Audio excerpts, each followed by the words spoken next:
ময়না থেকে 40,000 লিড পাবো অভিজিৎ। তমলুক লোকসভা কেন্দ্রের অন্তর্গত ময়না বিধানসভা কেন্দ্র থেকে 40,000 লিড পাবেন বলে দাবি করলেন অভিজিৎ গঙ্গোপাধ্যায়।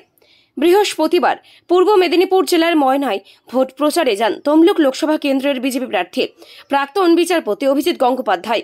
ময়নার নতুন পুকুর এলাকার ভান্ডার চণ্ডী মন্দিরে পুজো দিয়ে প্রচার শুরু করেন তিনি।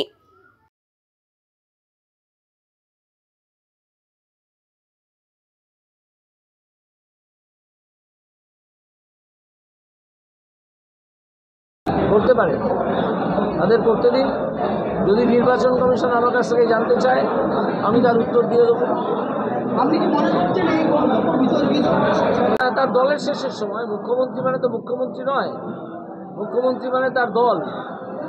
মুখ্যমন্ত্রী কি নাম মুখ্যমন্ত্রী? মুখ্যমন্ত্রী ব্যানার্জি, তাই না? বা মমতা ব্যানার্জিও যদি বলা হয়ে থাকে, তাহলেও মমতা ব্যানার্জি মানে তার দল, তার দলকে নির্দেশ করা হয়ে থাকে।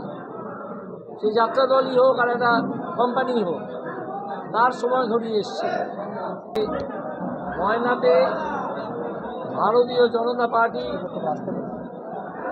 অন্য প্রতিপক্ষ দলের চেয়ে অনেক অনেক বেশি ভোট পাবে। ব্যুরো রিপোর্ট, এখন সংবাদ।